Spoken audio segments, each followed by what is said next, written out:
Welcome to day number 3 here at the Congressional Cup. We're moving forward into the business end of this regatta. So far, 4 teams have qualified into the quarterfinals. They don't even have to sail today. That's Johnny Berntsson, Taylor Canfield, Phil Robertson, and Sam Gilmour. That leaves the other 8 to fight it out in this final repechage to determine the last 4 that will move on to the quarterfinals. Who will they be? We'll find out as we join the action on the starting line. This repechage is a double round robin. Each skipper will race the other twice. And we begin with Nikolai Sehested facing Eric Monin. Minute and 33 to go. Sehested leads. Monin pushing, going for a hook. We're well above starboard ley line and the pier.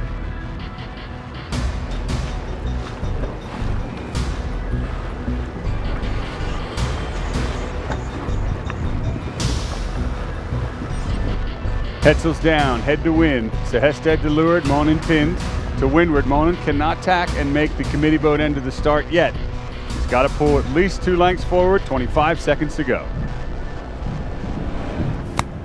At the gun, Sehested crosses the line. He's done a great job leading Monin, who now has to tack here at the signal boat. Both boats have headed all the way to the port ley line. Sehested has tacked. Remember, he started ahead now. Can Monin get a piece of him? It looks close. It looks close. I think Sehested's got it, though, across on port.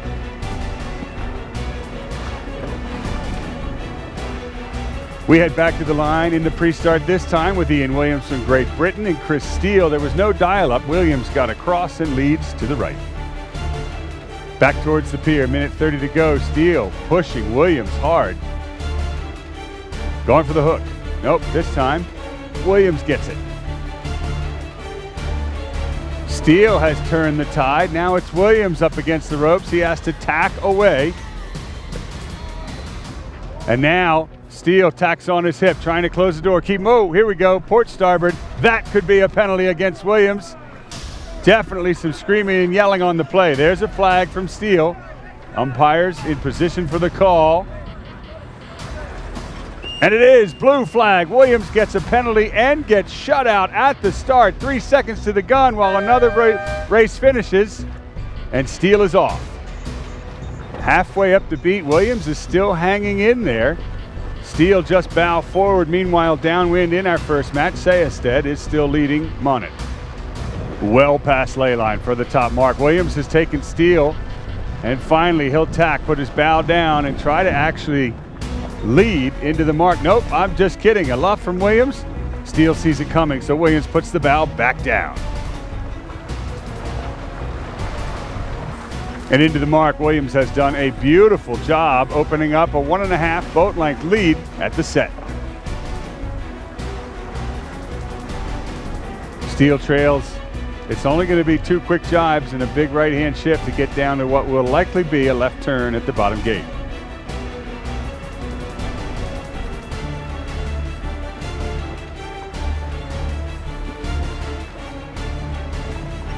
Williams has done a great job opening up what is now about a 4 boat length lead to Steele. Now, will he have enough time to shed that penalty at the finish?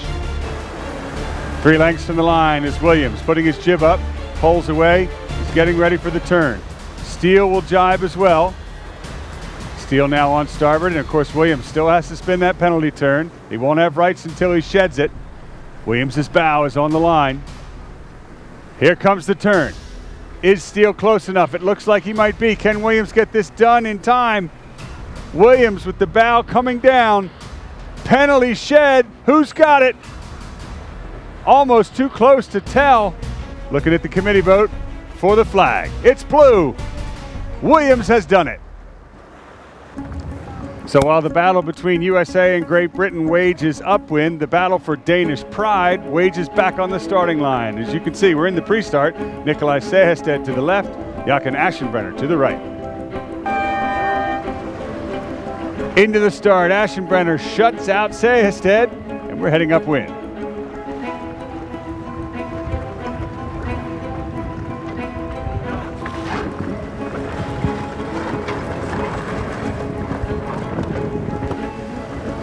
And the boys are getting right into it right away.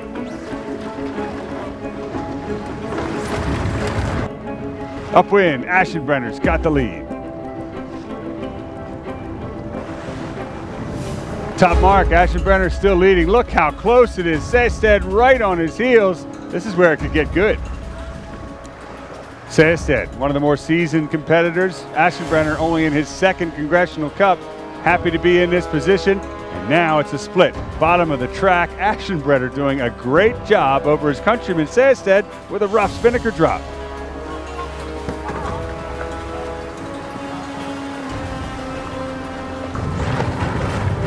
Top mark last time, Aschenbrenner, well, he's opened up about a length and a half lead. Is that enough for Sehested downwind? Well, Sehested caught him on the last run. We'll see if he can do it again.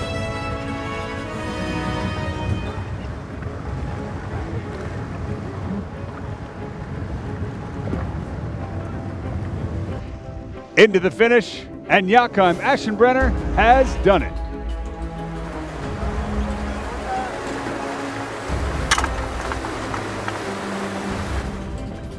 We move back into the pre-start. This time it's Chris Steele from New Zealand against Scott Dixon from Long Beach Yacht Club.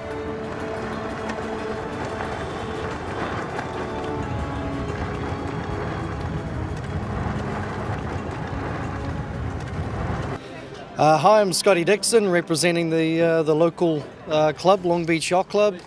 Very pleased to be here. I believe this is my 18th Congressional Cup. Last year we made the semi-finals and have a superb team with me this year. We're sailing well and looking forward to the next round. I think our team and our experience would be changing gears and modes, and perhaps the conditions are a little less stable than normal. I think that might be to our advantage. I don't consider any competition harder or easier than the next. It's just one race at a time, and the overall goal is to win Congressional Cup, of course, and continue competing at the top level. And I think if this goes well, we might have to look seriously at doing some other World Match Race Tour events this year. The breeze is up, and so is the pressure. Again, only 4 of these teams will move on. Interesting, the dial-up is still here, but both boats have now slipped onto port. So leeward boat is Dixon. Steele will keep clear, but Dixon's bow is sliding forward, which could slowly open the door for Steele. Dixon in a bit of trouble. Steele has jibed around onto starboard and has Dixon in his sights. Could be a penalty here.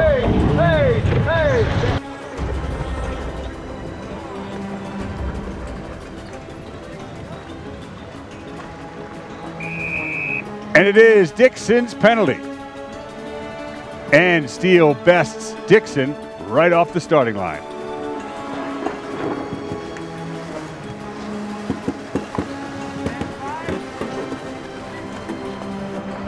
Our next match has Harry Price from Australia against Eric Monin from Switzerland.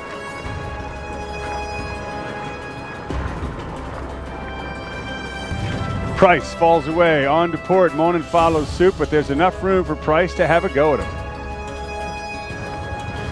Just off the pier, it gets pretty hairy, pretty exciting.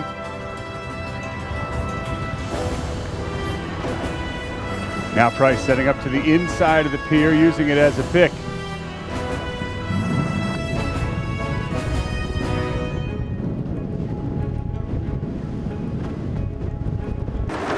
"15 seconds to go to the start. Price to leeward of Monin. Monin, has he tacked? I think he's head to wind, but he can't put his bow down to get to the start. Price holding him out between the committee boat end, but Price puts the bow down. Monin sees an opportunity, and there's the gun. First cross went to Monin, and he is off. And back in our first match, well, Dixon had a penalty, and he started behind, and Steele seals the deal.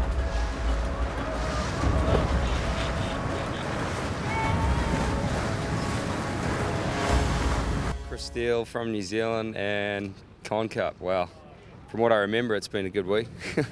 It's been pretty full on. Today's a new day. It all starts again on 0-all with everyone else. So I think it's all about gaining momentum. So yeah, that's definitely the focus for us. We just got to focus on starting well. So we're going to go out there and try and prepare ourselves a little better for the racing, and hopefully the results come with it. you had to pick one team that you think is the toughest in this repechage, who would you say and why? Us. We're the toughest team. We've got nothing to lose. I think with 8 strong teams all fighting for 4 spots, there's going to be plenty of people throwing a lot out there on the line. So. And you got a little motivation there with you? What's that? We got a little motivation, Tucker. It's our it's a UE boom speaker. It's classic. It's a very important part of the day. You know, we get the tunes cranking on the way out. You taking that racing on board with you? Yeah, we take it racing on board. We get it going in between races and stuff. Let's hear it now. Let's hit it. Crank it. Good luck. Cheers, mate. And downwind Monin still leads Price. Now Price is within range, but when Monin goes back upwind, the advantage shifts back to him. And the top mark for the last time, and Monin has never looked behind. The finish line is next.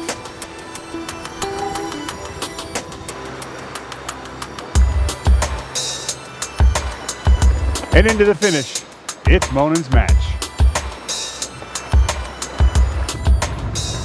And now we join the 2 youngest competitors in this event. It's Yakang Aschenbrenner on your right, Harry Price to the left. We're in the dial-up. Couple circles down off the lower right-hand corner of the starting line, gets a little bit dizzy. Aschenbrenner now setting up for a leeward position. Price pushing, he can swing. Now, will he go for a hook? Yes, bow down. We're on final approach. Price hips up to windward and rolls into attack. Split tack start at the gun. Aschenbrenner left, and Price will just pop up over the bow of the signal boat. 3 tacks already. The duel has begun.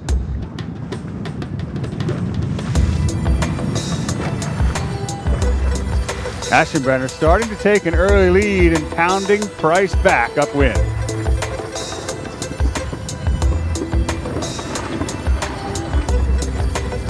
You couldn't get much closer than this for a fist fight on the downwind run. Yes, Aschenbrenner's ahead, but only just.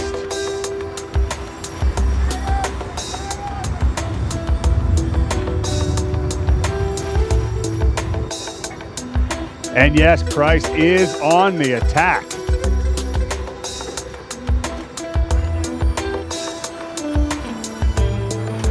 The onslaught from Price continues. He's now overlapped into the leeward gates. Aschenbrenner takes the right one, and that leaves Price to split. It is close trouble. The spinnaker's over the bow on Aschenbrenner's boat. That'll slow him down. And that mistake was enough to give Price the advantage. Tack for tack, the battle continues upwind, and look at the crew on happy days anchored in the middle of the course for the best view. Now, top mark again, different story. This time it's Price ahead, and Aschenbrenner's the one who's close to attack.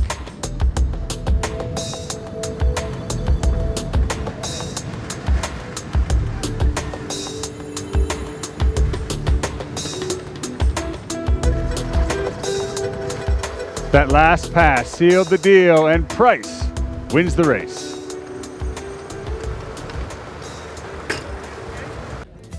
Well, the boats have just gotten back to the dock, and here's the story.